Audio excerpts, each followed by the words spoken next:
Hello, students and parents. It's Mr. Motal, the principal at the junior high.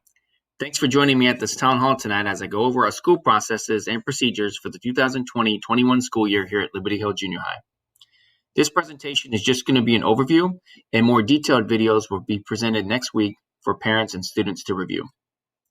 Some general safety requirements. We're asking all of our students and parents to help us out by properly self-screening at home. We want you to be honest, and if you're feeling sick or you have symptoms, please stay home. Face coverings are required at all times during the school day here at the junior high. The only exceptions are if you're able to maintain 6 feet or more of social distancing, if you are actively eating or drinking, or if you have a doctor's note saying that you can't wear a face mask, and at that point we would allow you to wear a face shield. No visitors allowed for the first 12 weeks of school. Please help us out by not dropping off any lunches or other items at the school to minimize the number of people coming in and out of the school. And we're asking you to do your part and help us by following the COVID safety guidelines and cooperate with our staff when asked. What does your day look like in person here at Liberty Hill Junior High? When you arrive here at the junior high, whether it's by bus or by car, if you're eating breakfast, you're going to go to the cafeteria and you're going to be able to eat your breakfast. If you're not eating breakfast or you finish eating breakfast, then you're going to go to your assigned classroom in the morning. It may be your first period class, or it could be another classroom that you're assigned to. We're asking all of the students to go to their classroom so that way we can help maintain social distancing throughout the morning until school begins. When you're transitioning from one class to the next, we are going to have one-way traffic in the hallway. We will have a map that we'll share next week, and it'll be posted online, and we'll share it that morning when you come to school, but we are going to have one-way traffic in the hallway, so students are going to have to walk outside at some point and come back in. We'll have staff properly monitoring those situations, but we are trying to help maintain social distancing by having one-way traffic in the hallway. Lunch. Whenever students are eating lunch, we're going to ask students to come into the cafeteria and sit down first. They're going to sit down at the cafeteria tables, and we're going to go every other seat.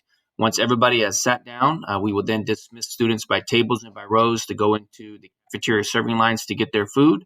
And that's in order to help us maintain social distancing within the cafeteria serving lines. If students bring their own lunch, once they sit down, they may begin eating lunch. Dismissal. When we have dismissal, we are going to ask all of our students to help us out by staggering the dismissal. When the bell rings, we're going to have our bus riders dismiss first in order to get the bus riders out of the school. And then after that, the bus riders have dismissed, and we'll dismiss the car riders. Again, that's to help us try to maintain social distancing while we're doing dismissal. Those students that are participating in extracurriculars, football and volleyball practice cannot start until the week of September 7th. So once school starts, the coaches will be talking with the student athletes the first couple of weeks of school, going over the expectations, practice, tryouts, etc. We'll get all that information shared out then. For all athletes, it's very important you follow the next 3 bullets. All athletes need to complete the Rank 1 paperwork online prior to the start of school. 7th grade athletes, we need you to complete a physical and medical history that's turned into the trainer before the first day of school. And 8th grade athletes, we need you to complete an updated medical history, again, that's turned into the trainer before the first day of school. And our trainer here at the junior high is Miss Susan Slagle. Her information will be available on our website. Fine arts for extracurriculars. All fine arts will be taking place during the school day right now. Our singing and our instrument playing will be limited. We're limited to what we can do while students are in the building with singing and with playing instruments. So we're exploring some opportunities to have the kids sing and play outside or maybe in larger spaces like the gym. So we're trying to work on that. We are going to see how this evolves over the next several weeks, hopefully that we can continue to expand that. In-person versus remote instruction here at Liberty Hill Junior High. In-person and remote will both sets of students will be issued a Chromebook. Both sets of students will have high levels of instruction and an expectation that's raised from last spring.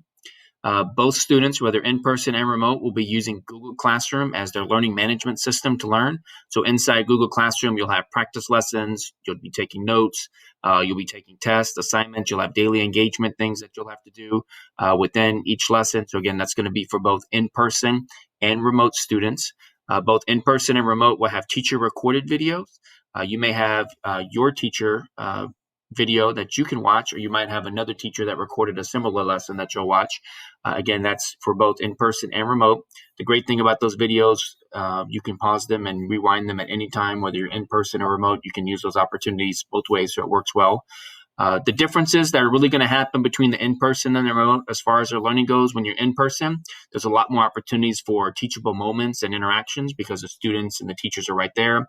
student asks a question, you can kind of continue to expand on that, or you can take advantage of the situation that you have with the materials or with the lesson of where it's going.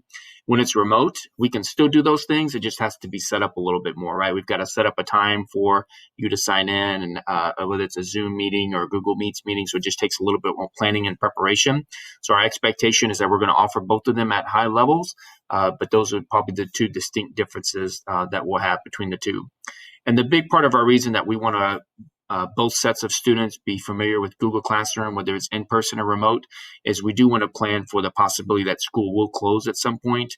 If we have positive cases or things start to change within education and within the state, we want our students to be able to, seamlessly transition between remote and in person, and we want our staff to be able to seamlessly transition between remote and in person, and we don't run into what we ran into last spring, where we're kind of surprised, caught off guard, and we're having to put some things together. So we want to start with high quality lessons in both in person and the remote from the beginning. I do want to thank you all for paying attention. Like I said earlier, I'm going to have some more detailed videos coming out next week that are going to be set up by our assistant principals and the rest of our team. And so you'll get a more detailed look into arrival, lunch, classroom, those kind of things. We'll have some more explanations. A lot of our plans that we're putting together really kind of depend on the number of students that we're going to have. There's a big difference between 300 students doing in-person learning and 800 students in-person learning. So we're trying to plan for the absolute largest number of students we can, but thinking that number is going to be less. But we are hoping that as things progress over the next several weeks and months, that we're able to get more and more students back into the building, because that's what we want, and I know that's what you all want as well. And I just want to give you guys a big shout out for being flexible and understanding. Very much appreciated. You guys are amazing. I'm so much looking forward to seeing all the students and the parents very soon, and just want to say thank you again.